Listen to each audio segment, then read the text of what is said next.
Scheduled for 4 rounds in the super welterweight division, and once again being presented to you by Bob Arum's Top Rank Incorporated in association with Tecate Con Carácter and AT&T Rethink Possible. The judges are Frank Lombardi, Carlos Ortiz, and Don Trella. The referee, Eddie Claudio. Introducing first, fighting out of the blue corner. He enters the ring wearing red, trimmed in black and white. His official weight, 153½ pounds, with a professional record of 15 victories against 6 losses, and 7 of his victories coming by way of knockout. El hijo de Aguada, Puerto Rico, Mike El Cangri Ruiz. Across the ring in the red corner, wearing silver trimmed in red, white, and blue. He weighed in officially at 153¼ pounds. He enters the ring an undefeated fighter with 11 victories. 5 of those victories coming by way of knockout. Representing Passaic, New Jersey, Glen Jersey Boy Tapia.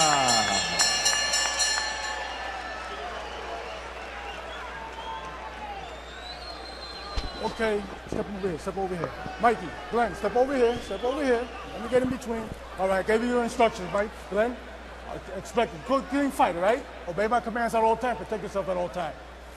Touch him up. Eddie Claudio with the final instructions. 10-point must scoring system. No standing 8 count. No 3 knockdown order. Fighter cannot be saved with the bell in any round, and only the referee can stop the fight. So it's set to go. Mike Ruiz decked out in the red with the black trim, and in the silver trunks with the flags of Puerto Rico on one side and the United States on the left side is Glen Tapia. Right away, this looks like it's going to be a world beater. Now, this is a very interesting matchup because Tapia is considered to be a legitimate prospect. Mike Ruiz, he's a veteran New Yorker who always makes for good fights, and that's why he fights so often and is on so many undercards here in the metropolitan area. Ruiz is 4 inches shorter. Their weight's about the same.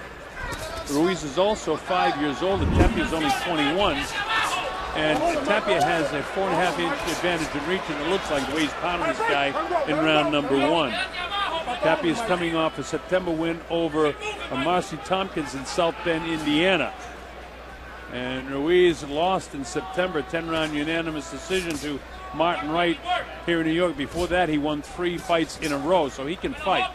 And the fact he wins 10 rounds already and only has to go 4, you might see a little faster pace out of Mike Ruiz in red. Yeah, it's a difficult adjustment, I think, for these guys because they've both been at least 8, if not 10 rounds. Fighting 4 is a whole different mentality. Look at that body of Tapia one. This guy came here in shape. Yeah, Tapia looks well in shape. He looks a little stiff still. That's what I'm trying to figure out. And I just see that he's got power. He hasn't shown it yet. Both of these guys have a certain amount of power. Ruiz has got 7 knockouts and 15 wins. And Tapia just under 50%. He's got 5 knockouts and 11 wins. So they can box and they can punch. But great shape is Glen Tapia.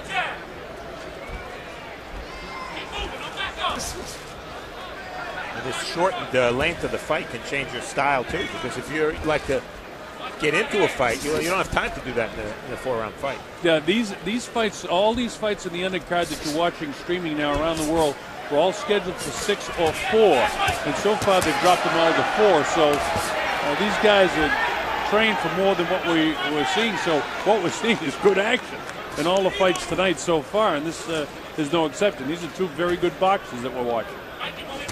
Tapia again in the silver with his back to you, with Jersey Boy.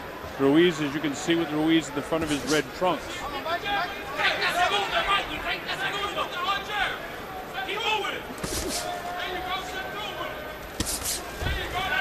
Every once in a while, you see Mike Ruiz drop that left hand, and it opens it up for Glen Tapia to really blast him with the right hand. Well, if Ruiz is going to get backed up in this fight, he's got problems. It's really important that he try to back Tapia up, because Tapia is the better boxer. And he hasn't been able to do that, Steve. So a really good point. And if he doesn't back him up, I better straighten out what I said when I first looked at that corner. Well, we'll be back with that. Here we are in front of the box office here in the Madison Square Garden, and as you notice, everything is closed. Why? Because it's all sold out. But it doesn't sold out today. It sold out days and days and days ago. And you know something else? This night is going to be a record of attendance for a box fight here in the Madison Square Garden. Over 22,000 people is attendance to see Margarito and Cotto capture #2. And you know something else? The 85% of the people are from Puerto Rico. So Margarito is going to really find a hard time in face to Miguel Cotto that is pretend to be in home. So let's see what else is happening here backstage. All right, we're set to go round number 2. I better correct something I said. I was looking at the wrong side of the trunks of Tapia, and I realized that it's actually a Dominican flag he has. I don't want the Puerto Ricans to jump all over us when we go outside. That's a Dominican flag, not a Puerto Rican flag in his right leg. So just realized that. I tried to get that in at the end of the first round. I thought Tapia controlled the first round, and I gave it to him. Agreed.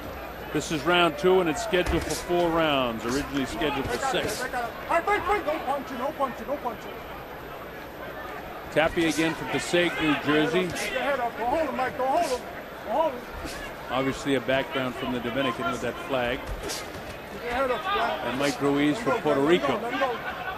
And you see Ruiz there, and he's desperate to land something big, and he's overreaching, and then he loses his balance, and then he's on the inside where he doesn't necessarily want to be. But he hasn't landed anything of note from the outside.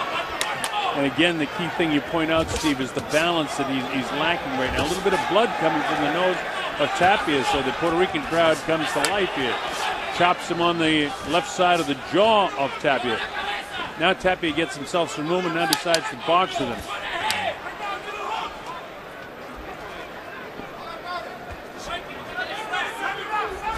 Tapia with his back to you. He's looking right in the face now. Ruiz to the right of your screen.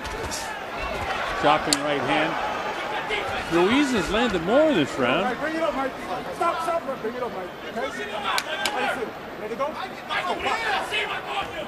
See if Tapia starts breathing through the mouth, because he's clearly bleeding through the nose. Juan, what are they saying down there? They're very vocal in the corner of Ruiz. Moving his head. Hit him in the head. Now they just put the ears back and let it fly. Ruiz lands another shot. Bangs him with the uppercut on the inside. While his hand was tied up, he's getting nailed with shots right now. The legs are starting to go at Tapia. And he finally takes a step back, and you were right, Steve. If he doesn't move him forward, it's a problem. But he is moving forward and moving Glen Tapia back in this round for the first time. And now back comes Tapia. And down goes Ruiz. Count is up to 3 and 4. I don't think this kid can make it. 5 and 6 and 7 and 8, 9 and 10. He's counted out. A second round knockout for Glen Tapia after Mike Ruiz had his moments. Wow. What a turnaround.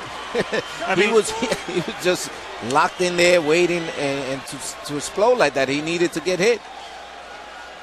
Let's hope Ruiz is okay, but for half that round, Mike Ruiz couldn't miss with his right hand. He was landing right hand after right hand, and then all of a sudden Tapia came caught him with a couple of solid shots. See, I hope this kid's okay. Buddy McGirt very happy with Glen Tapia. Long-time pal, Buddy training fighters now doing a great job.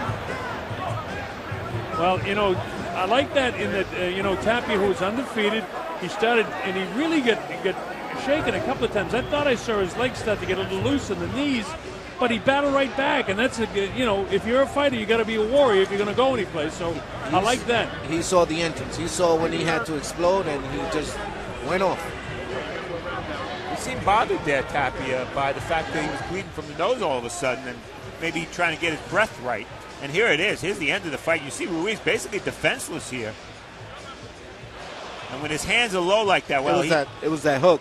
Left hook, yeah. Yeah, And once before he felt that left hook, that was...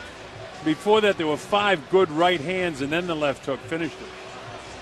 And that left hook that Juan Laporte is talking about, that happened with Ruiz's hands down low. It was a clean shot. Last couple of punches didn't even land. Ruiz was out already. Tried to get up, but couldn't. Well, that's a nice young fighter we have here now. Glen Tapia. What are your guys? I described him as a boxer with pop, and he showed plenty of pop in this one. That's a 6th knockout in 12 fights, so he's up to 50%. Not bad. Yeah, a lot of good fighters in that weight division now. And you love to see a young fighter overcome some kind of adversity, show that he's, you know, he can come back when things aren't going so well. And that's exactly what Tapia did tonight. All right, here's Lupe Contreras standing by. Let's get the official particulars. Ladies and gentlemen, referee Eddie Claudio completes the count of 10 with an official time of 2 minutes, 27 seconds of round number 2. Your winner, by way of knockout, Jersey boy, Glen Tapia.